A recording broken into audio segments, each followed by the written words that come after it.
고린도후서를 계속 같이 말씀을 나누면서 사도 바울이 이제 지난주 본문에서는 그 고린도 교회에 찾아왔던 거짓 사도들이 사도 바울을 어떻게 공격했는지, 그리고 사도 바울이 그것에 대해서 어떻게 반박을 했고, 또 자신이 무엇을 하지 않았고 또 어떻게 사역했는지에 대해서 이제 고린도 교회 성도들에게 다시 한번 이제 증언하는 장면이었다면, 오늘 본문부터 이어지는 세 단락을 통해서는 사도 바울이 모든 사람들이 겪을 수밖에 없는 문제들을 차츰차츰 심화적으로 다루게 돼요. 오늘의 본문은 그 중에서 성도들, 그리고 성도가 아니더라도 모든 사람들이 어쩔 수 없이 살아있다면 겪게 되는 고난의 문제에 대해서 이제 이야기를 합니다. 그리고 그 다음 단락에서, 다음 주 말씀에서는 이제 죽음의 문제에 대해서, 그 이후에는 심판에 대해서 이제 사도 바울이 이제 언급을 하게 돼요. 우리가 이제 벌써 여기 계신 분들 다 수십 년씩 이상 다 살아오시면서 고난이라는 문제를 우리가 피해갈 수가 없어요. 그죠? 우리 모든 사람들은 믿음이 있든 없든 고난의 문제에 언제든 부딪히게 된다는 것입니다. 사도 바울도 당연히 그 고난에 언제나 고난의 현장에 있었고, 이 편지를 지금 읽고 있는 고린도 교회 성도들도 고난의 문제를 직면하고 있었어요. 그들이 믿음이 있으면 이제 이 믿음을 통해서 모든 것을 이겨낼 것 같았는데 실제 삶은 그렇지 않았다는 겁니다. 특히나 지금 현재 찾아온 이 거짓 교사들, 거짓 사도들이 고린도 교회에 와서 무슨 이야기를 했었냐면은, 자봐라, 우리는 이렇게 능력 있는 사람이다. 우리가 새로운 믿음을 갖게 된 이후에 우리에게는 능력이 차고 넘쳐서 어려울 게 없다, 두려울 게 없다, 겁날 것이 없다라고 그런 이야기들만 전달을 했어요. 그러면서 자신들이 왜 그렇게 말할 수 있었는지에 대해 다른 사람들이 써준 추천서도 보여주고, 너희도 그럼 그렇게 해야 돼, 너희들 내 말 잘 들으면 그렇게 할 수 있어 라고 가짜를 가르치기 시작했다는 거예요. 그런 상황에서 사도 바울은 고난의 문제를 다시 한번 언급을 하고 있습니다. 물론 우리가 지난 모든 본문들을 통해서 사도 바울이 어떤 어려움을 겪었는지 우리가 이미 다 다뤘어요. 에베소에서도 죽음을 이제 사람들이 막 와서 사도 바울을 체포하고 사도 바울을 어떻게 해서든 내쫓고 어떻게 해서든 괴롭히려고 난리치는 모습들을 우리가 이미 다 봤었단 말이죠. 그런 순간에서도 사도 바울은 하나님께서 자신을 건지시는 것을 늘 체험했었고, 그것에 대해서 늘 감사했었고, 그러한 이야기들을 모든 사람들에게, 특히 여기서는 고린도 교회 사람들에게도 계속적으로 이야기를 해주고 있었어요. 그것을 어떻게 사도 바울이 표현하고 있느냐? 7절, 오늘 본문 7절 말씀해 보시면 우리가 이 보배를 질그릇에 가졌다 라고 표현을 합니다. 여기서 말하는 이 보배가 무엇이냐면은 지난 본문이 6절 말씀에 어두운 데에 빛이 비치라 말씀하셨던 그 하나님께서 예수 그리스도의 얼굴에 있는 하나님의 영광을 아는 빛을 우리 마음에 비추셨느니라. 즉 예수 그리스도의 얼굴에 있는 하나님의 영광을 아는 빛, 그것이 보배라는 거예요. 즉 예수 그리스도가 나의 구원자시다, 예수님만이 나의 죄를 해결할 수 있으시다, 나의 모든 문제를 해결하실 수 있는 분은 오직 예수님 뿐이시다라는 그 복음을 지금 사도 바울은 보배라고 표현하고 있고, 그 보배가 어디에 있느냐? 질그릇에 있다는 거예요. 여기서의 질그릇은 자기 자신을 지금 현재 얘기를 하고 있는 사도 바울이, 자기 자신, 그리고 이 복음을 받아들인 사람들을 질그릇이라고 표현을 하고 있어요. 왜 이 보배가, 우리는 보물을 우리가 갖고 있으면 집에 보물, 저희 집 보물이 없는데, 보물이 있는 집들은 보물을 이제 보물함에, 보석함에, 혹은 좀 더 사시는 분들은 겹겹이 쌓인 금고 안에다 보관하잖아요. 그런데 왜 질그릇에, 깨지기도 쉽고 금방 더러워지는 질그릇에 이 보배를 담았을까? 역설적이죠. 왜냐? 7절 후반에 이는 심히 큰 능력은 하나님께 있고 우리에게 있지 아니함을 알게 하려 합니다. 질그릇에 보물이 담겨있다고 합시다. 이런 질그릇에 막 10캐럿짜리 다이아몬드가 담겨있다고 합시다. 그러면은 누가 이것을 이 질그릇 거라고, 질그릇 주인 거라고 예상하겠어요? 아무도 볼 수 없다는 거예요. 아, 이거 어디서 딴 데서 왔나 보다, 딴 데서 와가지고 잠깐 여기다 넣어놨나 보다라고 생각하지 원래 이렇게 나오는 거라고 아무도 생각하지 않는단 말이죠. 사도 바울이 바로 그 얘기를 하고 있다는 겁니다. 자신이 그렇게 여러 가지 상황을, 고난과 그런 어려움 속에서 늘 느꼈던 것은 무엇이냐? 내가 그러한 모든 상황들을 헤쳐나올 수 있었던 능력이 나에게 있지 않았다라고 사도 바울이 다시 얘기를 하는 거예요. 심히 큰 능력은 하나님께 있고 나에게 있지 않았다. 너희에게도 마찬가지다. 우리에게 있지 아니하다. 이 모든 은혜와 능력은 오직 하나님께로부터만이 올 수밖에 없다. 우리가 질그릇이라는 사실을 빨리 깨닫고 고백하고 인정할 때 우리는 하나님의 은혜가 얼마나 큰 것인지를 알 수 있다는 거예요. 우리는 죽을 수밖에 없는 사람들이라는 겁니다. 제가 이제 아이들을 가르치고 있는데요. 아이들 중학생들 정도 보면은 내가 언제 수능 볼지에 대한 감이 없어요. 자기들이 평생 나의 수능날은 다가오지 않을 것처럼 공부를 안 해요. 근데 우리는 알잖아요. 금방 지나간다는 거, 시간이. 눈 깜빡뜨면 1년, 2년 훅딱 지나가요. 우리가 지금 살아있을 때에도, 현재 이 상황에서도 내가 언제 죽을지에 대해서 거의 크게 생각 안 해요. 특히 젊은 사람들은 더욱더 그렇죠. 그러나 우리는 분명히 죽을 운명의 사람들이라는 겁니다. 그리고 그 문제는 내가 해결할 수 없다라는 거예요. 하나님만이 우리의 죄의 문제와 죽음의 문제를 해결하실 수 있으시다라는 거예요. 그걸 빨리 우리가 인정해야 돼요. 우리의 현실을 빨리 자각해야 된다는 거예요. 그래야지만이 하나님의 은혜가 얼마나 크신지, 우리가 왜 감사할 수밖에 없는지를 이해할 수 있다는 거죠. 또 다른 표현으로는, 또 다른 시각으로는 하나님께서 당신의 목적을 이루실 때에 사람의 능력은 전혀 필요가 없다는 거예요. 전혀 신경 쓰시지 않는다는 겁니다. 그래서 하나님은 그 다이아몬드를, 그 귀한 고개를 질그릇에도 넣으시는 거예요. 하나님이 우리 각 사람을 사용하실 때, 하나님의 귀한 사역의 일꾼으로 사용하실 때, 또 바울을 새 언약의 일꾼으로 사용하실 때 바울이 잘나서요? 바울이 튼튼해서요? 바울이 뭔가 뛰어나서요? 돈이 많아서 사용했나요? 아니에요. 하나님이 우리를 사용하실 때에도 우리가 질그릇이든 나무 그릇이든 굴러다니는 녹그릇이든 신경 안 쓰신다는 거예요. 왜? 그 그릇이 무슨 그릇이든 하나님은 이미 거기에 보배를 담을 작정을 하셨단 말이에요. 그렇기 때문에 하나님의 목적이 이루어지는 데에는 우리는 의심할 필요도 없어요. 분명히 이루어진다는 거예요. 아, 난 좀 뭐가 부족한데. 아, 난 새벽 기도도 잘 안 하는데. 나는 뭐 말씀도 잘 안 읽고 퀴즈도 잘 안 하는데. 난 예배 오는 것도 되게 싫어하고 가끔은 막 더 잤으면 좋겠는데. 아니에요. 그럼에도 불구하고 하나님은 우리를 사용하시고 사랑하신다는 거예요. 전혀 장애가 되지 않는다. 그래서 하나님의 능력은 연약함 가운데, 즉 연약한 우리들 안에서 비로소 온전케 된다는 것을 우리가 사도 바울의 이 증언을 통해서 다시 한번 알 수 있게 된다는 것입니다.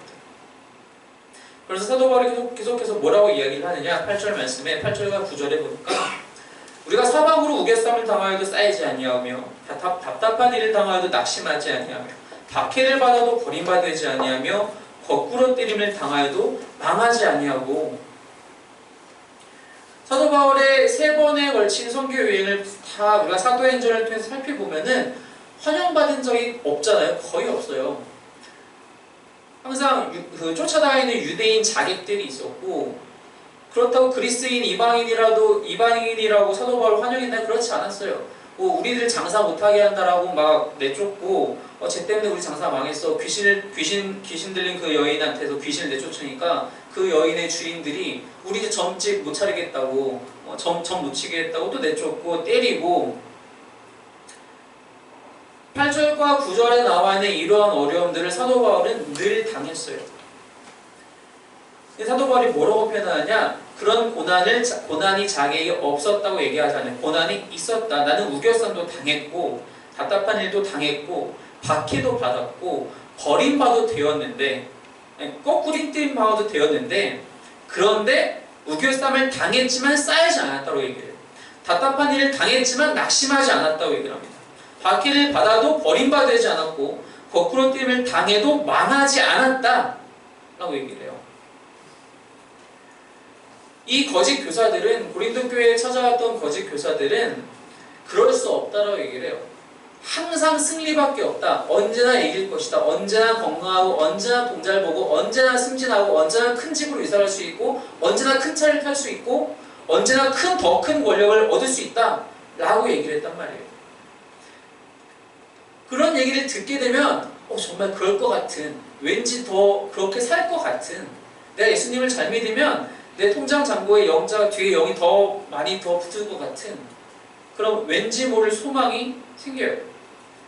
그래서 우리는 조금의 어려움이나 조금의 실망한 일만 나타나도 못 견뎌요. 왠지 내가 잘못 믿은 것 같고, 왠지 내가 좀 더 부족한 것 같고, 내가 뭔가 믿음이 더 생겨야 되는데 내 믿음이 부족해서 이런 일들이 생겨나는 것 같고, 아니라는 겁니다. 바울은 솔직하게 다 얘기해요. 자신이 어떠한 어려움을 당했는지, 어떠한 죽음의 위기를 다 넘겨왔는지 다 얘기를 해요. 자신이 얼마만큼의 보잘것없는 질그릇인지를 다 얘기를 합니다. 그런데 그럼에도 불구하고 사도 바울은 그 모든 어려움 속에서 이겨냈어요. 근데 스스로의 힘으로 이겨낸 게 아니라 그 보배 때문에 이겨냈다라고 얘기를 하고 있어요. 그 모든 일들을 당하면서도 그럼에도 불구하고 그 힘이 큰 능력, 하나님께 있는 그 힘이 큰 능력 때문에 이 모든 일들을 이겨낼 수 있었다라고 얘기를 한다는 겁니다. 우리가 살아가면서 믿음 생활하면서 어려움이 안 찾아오지 않아요. 지금 현재도 우리는 각 사람 모두가 한계 이상의 여러 가지 어려움들을 다방면에서 다 직면하고 있어요. 그런데 여러분, 그 어려움 때문에 믿음을 포기할 만큼, 내가 정말 죽을 만큼, 다 모든 것을 내려놓을 만큼 우리가 항상 그렇게 낙심하고 살아가나요? 아니에요. 우리에게는 하나님께 있는 큰 능력이 있다는 것을 알고 있기 때문에 우리는 그럼에도 불구하고 그런 어려움들이 나를 애워싸매도 불구하고 쌓이지 않아요. 그런 답답한 일들이 날마다 찾아와도 낙심하지 않아요. 사도 바울이 그렇게 고백하는 것을 우리는 지금도 여전히 고백할 수 있다는 겁니다. 물론 힘들죠. 물론 좀 불편할 수 있어요. 그럼에도 불구하고 우리는 믿음을 포기하지 않고 하나님이 여전히 살아계시다라고, 그 하나님이 나를 여전히 사랑하신다라고, 나를 인도하신다라고 믿고 날마다 고백할 수 있다는 것입니다. 왜? 과거에 그러셨고 지금도 그러시고 앞으로도 그러실 것이라고 우리에게 약속하셨기 때문입니다. 사도 바울은 그것을 날마다 체험하고 있었고 고린도 교회 사람들도 이것을 날마다 체험하기를 간절히 바라고 있어요. 그러면서 10절 말씀에 그러한 내가 어려움을 당하였어도 그렇게 실제로 그 어려움 때문에 내가 매몰당하지 않았던 것들이 왜냐? 우리가 항상 예수의 죽음을 몸에 짊어짐은 예수의 생명이 또한 우리 몸에 나타나게 하려 함이라. 이 표현이 좀 중요한데요. 10절 전반에 우리가 항상 예수의 죽음을 몸에 짊어지다, 예수님의 죽음을 몸에 짊어지다라는 말은 무슨 뜻이냐면은 예수님이 왜 죽으셨죠? 예수님은 십자가에서 죽으신 이유가 우리의 죄 때문이에요. 우리의 죄를 해결하시기 위해서 스스로를 헌신하셨어요. 그게 하나님의 명령이셨고 거기에 순종하셨어요. 예수의 죽음을 사도 바울이 자신의 몸에 짊어졌다는 표현은 자신의 모든 것을 헌신하고 희생해서 내가 이 생명을 다하기까지 하나님의 명령에, 하나님의 말씀에 순종하겠다 라고 하는 표현이에요. 예수의 죽음을 항상 몸에 짊어짐은 내가 항상 이렇게 희생하는 삶과 헌신의 삶을 놓지 않는 이유는 무엇이냐? 10절 후반부에 예수의 생명이 또한 우리 몸에 나타나게 하려 함이라. 이 말은 첫 번째로는 예수님께서 부활하신 것처럼, 죽음 이후에 부활하신 것처럼 그 부활의 능력이 우리에게 있는 것뿐만이 아니라 지금 사도 바울이 8절과 9절에서 표현한 것처럼 내가 아무리 큰 어려움들이, 고난들이, 핍박들이, 박해들이 나를 찾아와도 결국에 이길 수 있는 힘이 분명히 다시 한번 하나님께서 허락하실 것이라는 것을 확실히 믿고 있다는 거예요. 그렇기 때문에 내가 헌신하는 삶, 내가 희생하는 삶 두렵지 않다는 거예요. 힘들죠. 사도 바울처럼 살아가는 거 힘들어요. 지금 우리한테 물리적으로도 이스라엘에서부터 시작해서 로마에 이르기까지 그 지중해 전반을 다 다니면서, 뭐 이때 차 타고 다녔나요? 기차도 KTX 그런 거 없어요. 걸어 다녀야 돼요. 그렇게 다니면서 다니는 도시마다 나한테 맨날 파티 열어주나요? 아니에요. 책찍 들고 기다리고 있어요. 그런데도 불구하고 그렇게 헌신할 수 있었던 이유는 예수의 생명이 또한 우리 몸에 나타나게 하려고요. 분명히 하나님께서 그 당신의 생명을, 즉 당신의 구원을 나에게 허락하실 줄을 분명히 알고 있다. 그래서 11절에 뭐라고 고백하느냐? 우리 살아있는 자가 항상 예수를 위하여 죽음에 넘겨심은, 우리 살아있는 자, 믿음을 가진 자가 항상 이렇게 희생하는 이유는 예수의 생명이 또한 우리 죽을 육체에 나타나게 하려 하며, 똑같은 말 한 번 더 반복했어요. 즉 강조하기 위함인데, 그래서 12절에 그런즉 사망은 우리 안에서 역사하고 우리가 희생할 테니 생명은 너희 안에서 역사하느니라. 우리의 희생을 통해서 너희가 생명을 얻기를 원한다. 너희가 구원받기를 원한다. 고린도 교회 사람들에게 이렇게 증언하고 있어요. 이럴 수 없죠. 요즘 우리를 돌아보면 이럴 수 없어요. 내가 다 희생해서 나의 모든 삶을 바쳐서 다른 한 사람이 구원받기를 정말 간절히 원하는 것 정말 힘들어요. 정말 힘들어요. 아무리 헌신을 한 목회자라도 선교사님이라도 쉽지 않을 것 같아요. 제 기준일 수 있습니다만. 그런데 사도 바울은 그렇게 했고 또 그들도 그렇게 하길 원하고 있어요. 이 뒤를 계속 읽어보시면은 사도 바울은 이들이 생명을 얻어서 거기서 끝내기를 원하는 것이 아니라 그래서 그들도 사도 바울의 삶처럼 그렇게 다시 헌신하기를 또 원하고 있어요. 그게 사도 바울이 살아왔던, 사도 바울이 고린도 교회를 위해서 다른 모든 자신이 다녔던 모든 지역에서의 교회의 성도들을 위해서 행했던 사역이라는 것입니다. 그렇게 해서 사도 바울은 자신이 어떻게 그 고난을 다 극복하고 거기서 구원받을 수 있었는지에 대해서 얘기를 하면서, 그래서 내가 그런 것들을 다 지나면서 내가 고백할 수 있는 것이 무엇이냐, 13절부터 얘기를 하는데, 기록된 바 내가 믿었으므로 말하였다 한 것 같이, 여기서 이제 기록된 바라는 것은 사도 바울이 대부분의 경우에 구약 성경을 인용한 부분이거든요. 그러니까 내가 믿었으므로 말하였다라는 부분이 어디서 인용이 되었냐면 시편 116편에서 시편 기자가 이 말을 해요. 근데 시편 기자가 그 말을 할 때에 그 배경이 있어요. 즉 자신이 자신의 어려움 속에서 자신을 구원하신 하나님께 감사하는 마음으로 이 얘기를 하는데, 사도 바울이 그것을 인용하면서 똑같이 뭐라고 얘기하는지 13절에 계속 읽어보면, 우리도 그 시편 기자와 같은 믿음의 마음을 가졌으니, 내가 시편을 읽어봤는데 시편 116편 기자가 이렇게 얘기하더라. 그런데 그 시편 기자의 마음이 나랑 꼭 같더라. 나도 그 마음으로 똑같이 다시 한번 얘기하는데, 우리도 믿었으므로 또한 말하노라. 그 얘기가 바로 14절, 주 예수를 다시 살리신 이가 예수와 함께 우리도 다시 살리사 너희와 함께 그 앞에 서게 하실 줄 아노라. 예수님을 부활시키신 그 하나님께서 예수와 함께 우리도 다시 살리사, 중의적인 의미예요. 즉 마지막 날에 우리를 부활시키시는 것과 이 모든 삶에서의 어려움에서 구원하시는 것, 다시 살리사 너희와 함께 그 앞에, 하나님 앞에 서게 하실 줄을 내가 분명히 알고 있다. 아까 오전에 목사님께서 말씀하신 것처럼 지식으로 알고 있는 것이 아니라 삶의 체험을 통해서, 경험을 통해서, 하나님의 사랑과 은혜를 통해서 알게 되는 거예요. 그러면서 15절, 이는 모든 것이 너희를 위함이니 많은 사람의 감사로 말미암아 은혜가 더하여 넘쳐서 하나님께 영광을 돌리게 하려 함이라. 그러니까 사도 바울은 계속해서 자신의 모든 이런 사역의 이유가 자신에게 있지 않다라고 얘기를 해요. 왜냐하면 고린도 교회에 찾아온 그 가짜들이 사도 바울을 계속 공격했거든요. 그는 어리석은 사람이다, 이기적인 사람이다, 자기만 하는 사람이다, 부끄러워서 도망친 사람이다. 그런데 그렇지 않다. 15절에 이 모든 것은 너희를 위함이니 많은 사람의 감사로 말미암아, 즉 많은 사람들이 그렇게 생명을 얻게 되어 감사를 드림으로 말미암아 은혜가 더하여 넘쳐서 그래서 하나님께 영광을 돌리게 하려 함이라. 나는 헌신해도 좋다, 나는 희생해도 좋다, 나는 책임받아도 좋다, 나는 내쫓겨도 좋다. 하지만 그렇게 함으로써 한 사람이라도 더 하나님을 알게 되고 복음을 받아들이게 되고 예수를 영접하게 되고, 그래서 감사를 드려서 그것으로 인하여 하나님께서 영광 받으시는 것이라면 난 괜찮다. 그러면서 이제 16절에 우리가 다 잘 알고 있는 유명한 말을 하죠. 그러므로 우리가 낙심하지 아니하노니 우리의 겉사람은 낡아지나 우리의 속사람은 날로 새로워지도다. 그래서 겉사람이라는 것은 무엇이냐면은, 이제 우리가 이제 이것을 그 단어로만 보면은 우리의 물리적인 육신과 우리 영혼을 구별해서 얘기하는 것으로 이해할 수도 있는데, 조금 더 나은 번역은 무엇이냐면 우리의 겉사람이라는 것은 죽을 수밖에 없는 나의 운명을 얘기를 하는 거예요. 죽을 수밖에 없는 나의 운명은 말 그대로 날마다 썩어지는 거예요.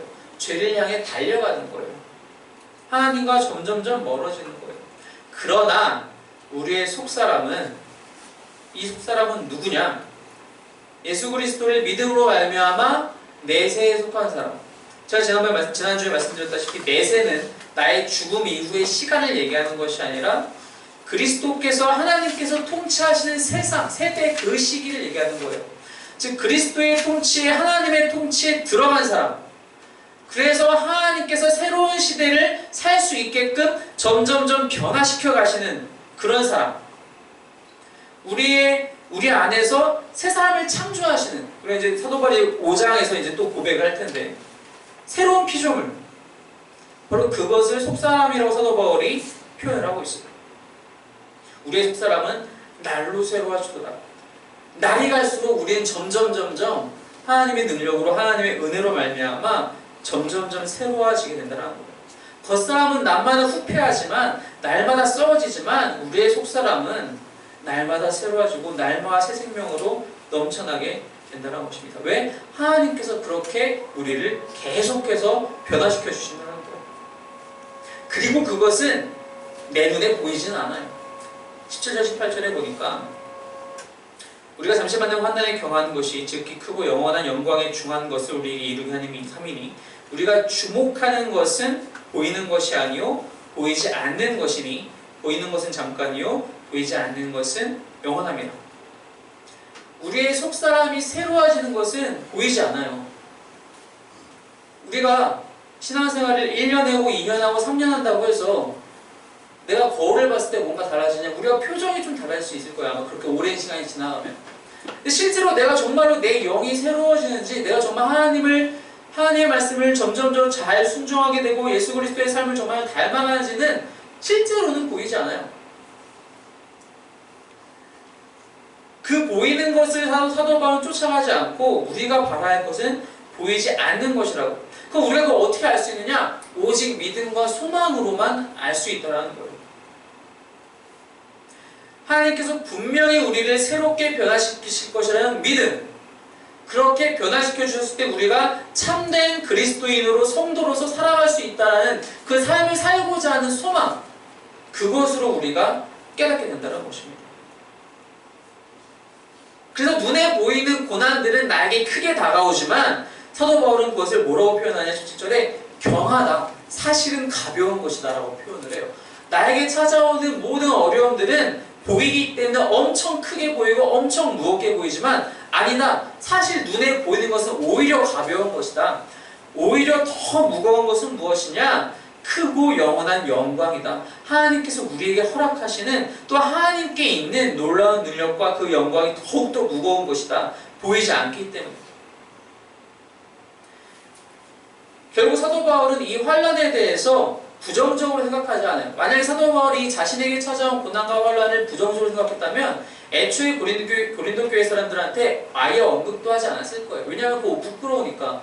내가 이렇게 말 그대로 나는 어디 가서든지 사도라고 내가 직접 얘기를 하는데, 야, 사도라는 사람이 어떻게 고난을 받냐? 라고 얘기할까봐 무서워서 고난을 숨겼을 텐데, 만약에 정말로 불필요한 것이라면, 근데 사도 바울은 다 적나라하게 얘기해요. 내가 어떤 고난을 받고 어떤 어려움이 있었고 어떤 핍박이 있었고, 그렇게 얘기할 수 있는 이유는 거기서 끝난 게 아니었었기 때문이에요.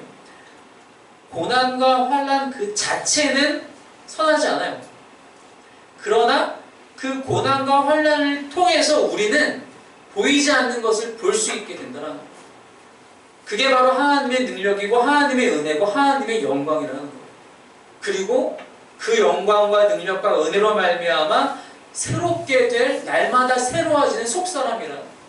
그것을 사도 바울은 체험했기 때문에 고린도 교회 사람들에게도 너희도 그렇게 되기를 바란다라고, 그래서 자신의 고난을 솔직하게 다 털어놓을 수 있었다는 거예요. 그래서 아까 14절, 아까 그 본문 처음에서 얘기한 것처럼 그러한 여러 가지 어려움도 있었지만 그 어려움이 날 매몰시키지 않았다라고 얘기할 수 있었다는 것입니다. 우리는 지금도 고난과 어려움이 찾아와요. 물론 사도 바울이 여기서 말하는 고난과 어려움은 자신의 스스로의 잘못 때문에 나타나는 것은 아니에요. 예수를 믿음으로 말미암아 찾아오는 어려움들을 얘기를 합니다. 우리가 알고 있는 슈바이처라는 의사가 있죠. 의술이 뛰어나면요, 어디서 해도 돈 잘 벌 수 있어요. 우리나라 강남에 가도 성형외과가 왜 이렇게 많나요? 돈이 돼서 하는 거예요. 실력 있는 사람들이 다른 전공 선택 안 하고 다 이렇게 성형외과 가면은 우리나라에서는 돈이 잘 되니까. 그러니까 그렇게 거기에 1000개, 2000개씩 성형외과가 있는 거예요. 요즘 정말 뛰어난 사람이 하나님의 은혜로, 하나님의 사명으로 저 오지에 가서, 아프리카 오지에 가서 그렇게 사역을 하고 의료 봉사를 하고, 그런 출발자 만약에 다시 본구로 돌아갔다고 합시다. 그 사람을 위한 자리가 있나요? 없어요.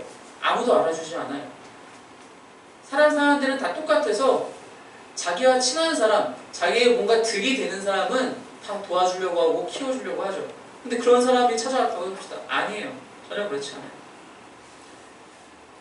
하나님이 사명을 주셔서 갔다 하는데 돌아오는 건 찬바심세예요. 그게 바로 사도 바울이 얘기하는 고난이에요. 그게 바로 사도 바울이 얘기하는 어려움이에요. 내가 예수님을 믿음으로 말미암아 하나님께서 분명히 거짓을 말하지 말라고 했으니 난 절대로 거짓을 말하지 않겠다라고 했을 때, 그렇게 된다 날마다 진실을 얘기하다가 찾아오는 어려움이 있다면 그게 바로 여기서 얘기하는 고난이에요. 근데 다른 사람을 뒤에서 험담하지 않겠다라고 했을 때 그것 때문에 오히려 또 다른 사람한테 눈 밖에 나서 미움당한다면 그것이 바로 여기서 얘기하는 고난이에요. 우리가 사실 지금 이 시대 한국에서는 내 믿음 때문에 고난당하기는 잘 쉽지 않아요. 종교의 자유가 있는 나라에서 살고 있기 때문에. 하지만 그런 곳곳에서 우리의 삶에 내가 알 수 있고 또한 모르기도 하는 그런 곳곳에서 예수님을 믿음으로 알며 찾아오는 고난은 정말 다양해요. 우리가 인식하지 못하는. 하지만 그런 고난이 우리를 완전히 덮치지 못한다는 겁니다. 사도 바울은 그러한 고난이 찾아와도 우리 질그릇 안에 있는 참된 보배, 예수 그리스도의 그 복음의 능력과 하나님의 힘이 크신 능력이 우리로 하여금 그 고난에서 벗어날 수 있게 해주세요. 그리고 날마다 새로운 속사람으로 늘 새로워질 수 있게 해주신다는 거예요. 바로 그 소망이 우리 안에 있어야 한다는 것입니다. 말씀을 통하여 그 약속이 이미 우리에게 주어졌다는 것을 믿으시기 바랍니다. 당장 저 문을 열고 나와서 밖에서 당장 어려움이 나한테 찾아온다 할지라도 내 안의 속사람은 날마다 새로워진다라는 하나님의 약속과 그 소망함으로 늘 기쁜 마음으로 모든 어려움을 주님의 능력으로 이겨내시는 저와 여러분이 되시기를 주님의 이름으로 축원합니다. 기도하겠습니다.